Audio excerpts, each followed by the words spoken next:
요즘 이제 팬데믹에 언택트가 되면서 네. 산업이 보면 기업이 어떤 데는 갑자기 급성장을 하고요. 네. 엄청 갑자기 확 네, 커지고 네. 어떤 데는 갑자기 그냥 굉장히 힘들어졌지 않습니까? 양극화가 되는 것 같아요. 양극화가 더 심화되는데 네. 한쪽은 굉장히 갑자기 이제 팬데믹에 이렇게 언택트되면서 급성장하는 회사는 네. CFO나 네. 재무 쪽은 그런 데서는 어떤 식으로 해야 돼, 처신해야 되며 또 거꾸로 네. 회사가 갑자기 어려워진대 네. 요즘 이런 데는 또 어떻게 해야 되는지 이 두 가지 기업의 뭐 네. 한번 좀 얘기해 주신다면.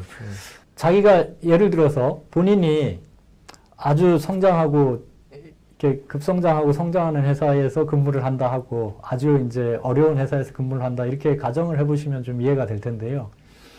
일단 뭐 성장하고 잘 되는 데는 당장 월급 걱정 없고 좋잖아요. 네, 좋습니다.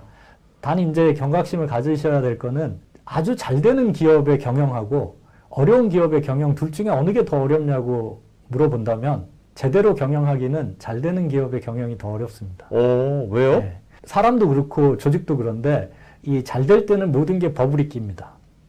예, 그래서 모든 부분에 버블이 끼고 그 버블이 계속해서 증폭되는 현상을 나타냅니다. 그래서 이게 인간이라는 게 우리가 합리성을 가지고 그래도 시장에 대응하면서 우리 조직이 합리성을 가지고 나름대로 조직적으로 대응하는 그런 시스템을 가진 게 회사 체계인데 그런 어떤 합리적인 대응 체계, 합리적인 어떤 조직 체계의 여지들이 자꾸 뭉그러집니다.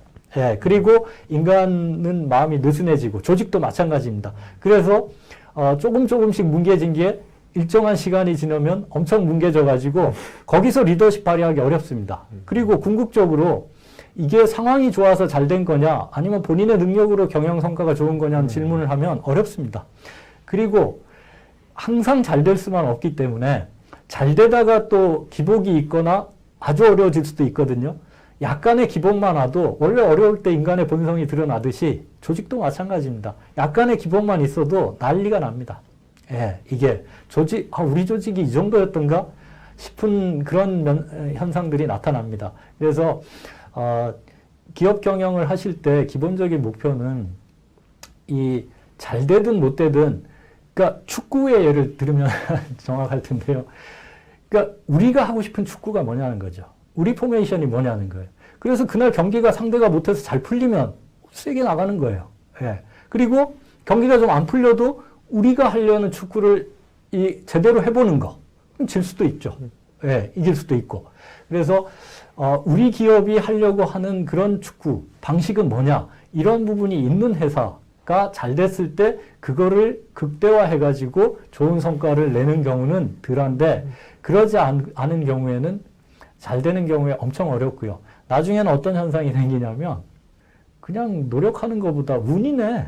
그냥 어떻게 또 하다 보면 돼. 뭐 이런 식이 될 수가 있습니다. 그래서 잘 될 때의 리더십은 경각심을 많이 가지실 필요가 있습니다. 물론 잘 되는데 물을 끼얹을 필요는 없습니다. 전혀. 그래서 잘 되는 사기는 북돋아 주되 기업 조직으로서의 어떤 그 정체성, 또 경영, 또 우리가 어떤 스타일의 경기를 하는 회사인가 이런 것들에 대해서는 더 경각심을 가져야 되고요. 어려운 회사는 재무회계적으로 여지가 훨씬 더 많습니다. 어려운 경우에는 이 사업적인 부분으로 푸시긴 해야 되는데 그래도 어려운 시기를 풀어나가는 데는 재무회계의 도움을 받으셔야 됩니다.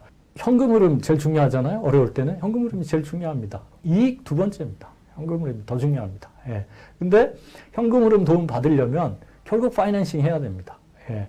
그래서 재무회계로 관리적인 부분도 더 세밀하게 들여다보셔야 되지만 결국 두 개의 시장에서 승부하는 기업의 어떤 속성에 대해서 역량을 평소에 가지셔야 됩니다.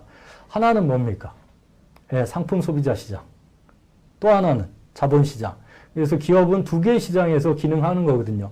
근데 재무회계 쪽 모르시는 분들은 자본시장에서 기업의 기능에 대해서 이해가 약하시거든요. 그래서 어려운 회사들은 자본시장에 대한 어떤 기능 이런 부분에 대해서 방법을 내시는 역량도 갖춰 나가셔야 되고 또 우리가 왜 어려운지 어디를 손봐야 되는지 그리고 어떻게 버텨야 되는지 어떻게 버텨야 되는지 이런 부분에 대해서도 재무회계의 도움을 받으셔야 됩니다. 그냥 막연히 버티면 되겠지. 옛날엔 그랬어요. 옛날은 언제냐? 저도 옛날이라고 얘기하는 그때 20, 30년, 3, 40년 전에는 소위 여러분 기억하실 거예요. 경기순환론이라는 게 있었어요. 한 2, 3년, 3, 4년, 최대 4, 5년. 그래서 보통 3년 버틸 힘만 있으면 괜찮아져요. 이유는 몰라요. 한 3년 버티면 괜찮아져. 그리고 한 2, 3년 좋다가 또 어려워져요. 왜 잘 됐는지 이유도 몰라요. 그러다가 또 나빠져요. 그래서 옛날에는 우리 선배님들이 경기순환론이 있었기 때문에 그냥 한 3년만 버티면 됩니다. 근데 지금은 경기순환론 없어졌잖아요. 예, 지금은 경기순환론으로 안 봅니다. 그렇기 때문에 우리가 버틴다면 얼마를 어떻게 버텨야 되는가. 이렇게 알아야지 그 어려운 상황에서도 리더십을 발휘해 나갈 수 있지, 모르고 막연하게 버틴다. 어렵습니다. 예, 그래서 어려운 시기에는 더 재무회계의 도움이 절실하다 이렇게 보시면 되겠습니다. 저도 사업하면서 굉장히 어려웠던 시절이 있었는데 너무나 공감이 가는 말씀이세요. 이 영상이 마음에 드시면 좋아요, 구독 부탁드립니다.